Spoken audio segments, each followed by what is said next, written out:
Absolutely brilliant today. We've been on the road since 6:30 this morning, visited all amount of picket lines, and they've been fantastically attended. Brilliant support from all of the members, totally behind the union, which we know we can feel that, obviously, with our ballot results and everything else.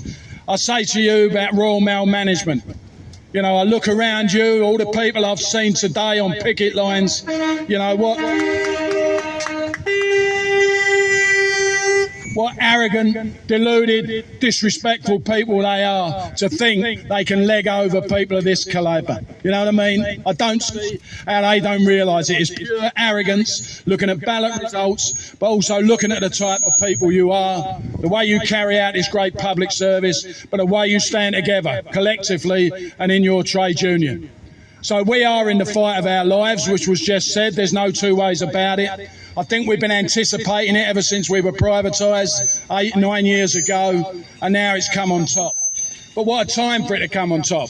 Just as we come out of a pandemic, just as we go into a cost of living crisis, they think this is the moment to do it. But it's not just to us. You're seeing it all over the country, all over different workers, mainly key workers, ironically. But you're seeing workers going on strike, RMT, the nurses are now balloting, the fire brigade are balloting. You've got barristers that have gone out on indefinite industrial action, ordinary, decent working people that were heroes during the pandemic, and now they're zeros today. How can that possibly be? And that includes every one of you.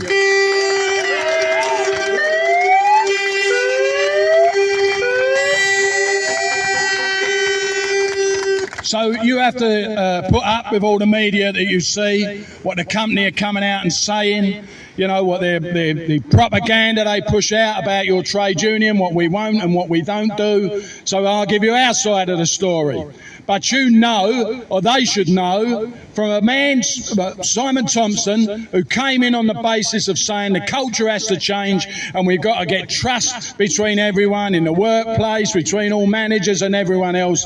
Your votes, the votes that have come across, are the biggest no confidence vote in the leadership of this business that's ever been seen. They have totally lost the dressing room. You do not trust them. You do not respect them, and you don't believe them. But they keep on with the same old mantra. So I'll give you the union side of it. They say we don't understand the finances, that they're losing £1 million a day suddenly and all this stuff. We're not bright enough for that, are we? We're not intelligent enough. Well, I say this to you. We come from the University of Life.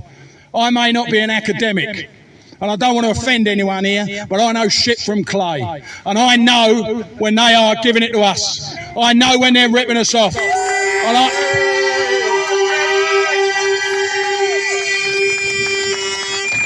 And I know when they're disrespecting decent working people of character. And their assumption that you will just drop to your knees because they say you're losing £1 million a day, or because they want to do what they want to do, that we can't work out what's really behind all of this. So let's just recap the history, because you should be proud of your history.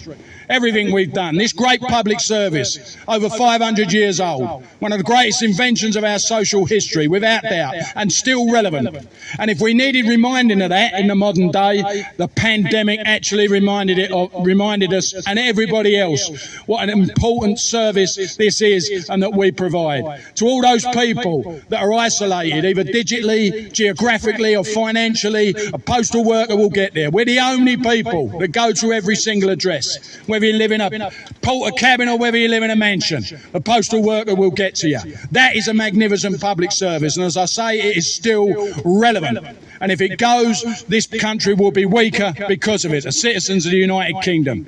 So we stepped up, if you remember, when just as the pandemic came out, we were sitting there with a vote for industrial action because they were trying to take our terms and conditions. The Rico back era, turn us just into a glorified parcel company, then start bringing in gig economy terms and conditions, pushing our terms and conditions down. Conditions we fought for years. Actually, conditions you've got because postal workers before you stood up and fought for them terms and conditions.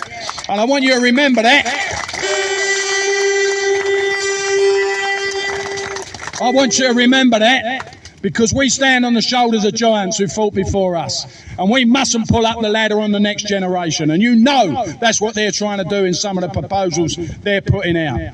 So as we went into the pandemic, or it emerged on us just as we got a yes vote, we knew as a union the right move was to say we are key workers. We've got to serve the citizens of the United Kingdom. It won't be the right time to go on strike.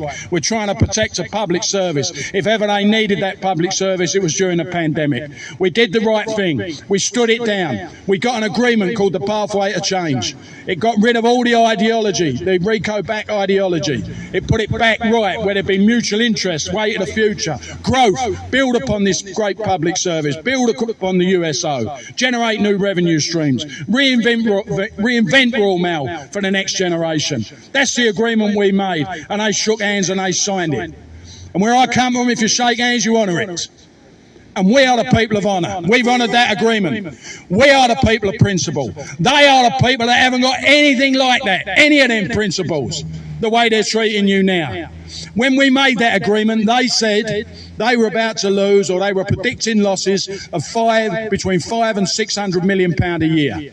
Coming out of the pandemic, they announced profits of £756 million a year. That's over £1 billion turnaround. You were the only people working during the pandemic. That's on your backs.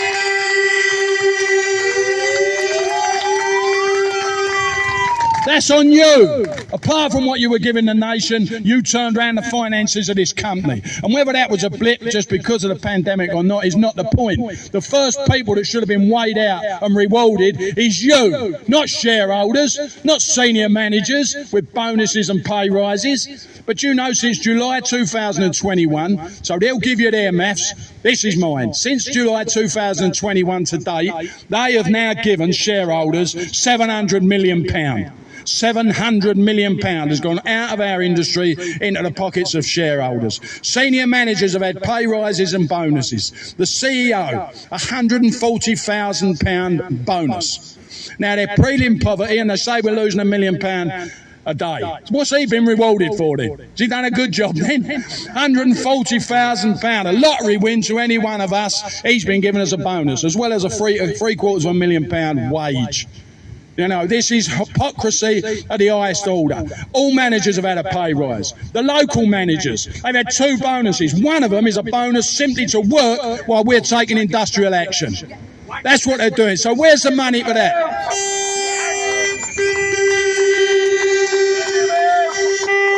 Where's the money come from for all these agency workers and everyone else they're trying to get in to break the strike? Don't let them mug you. This is about trying to break this trade union so they can rip apart this great public service. They can take all the profitable bits and just kick the rest in the bin or give it back to government. This is an attack on our great public service. It is an attack on ours, however they want to dress it up. And we will not do that. And that's why I'm talking about you about pride, dignity, character. I know that about postal workers. I'm a postman. I'm a postman. Some of my colleagues that are over there, we've come up through the ranks. I've walked in them shoes, and I'm proud to say I'm a postman. I still say to people I'm a postman, even though I work for the CWU. But it is important that we stand up. And listen, I want to say this to you as leadership as well. We know you're losing money taking strike action. And we have great empathy with that. And I'll tell you why, and this is an important thing, every one of us, the officers, the executive members, everyone else, every day you're out, we're giving up our wages as well. So that's that.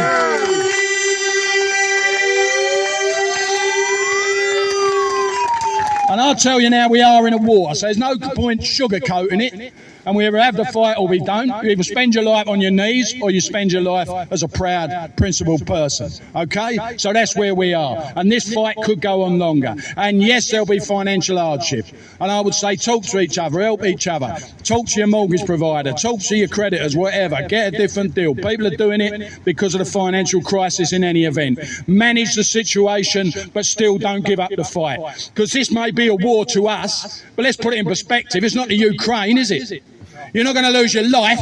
You're still going to have your life, and you can recover from financial things, but what you will never recover from is if you give up your pride, your self-respect and your dignity. You'll never recover from that.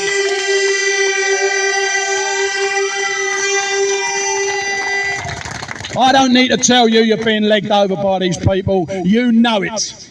You know it. They disrespect you.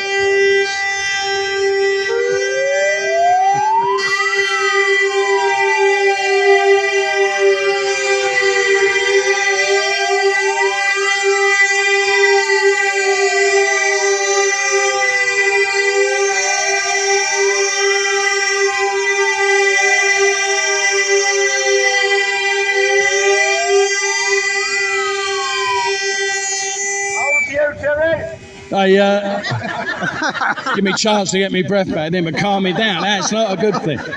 They disrespect you by thinking that you're not intelligent enough to know what's going on here. We all know what's going on here. It's a corporate raid, and the only way they can set about this great public service is to get rid of us. We're what stands in between them doing that and not doing it. Postal workers. And we're fighting for each other. We're fighting for the next generation of postal workers.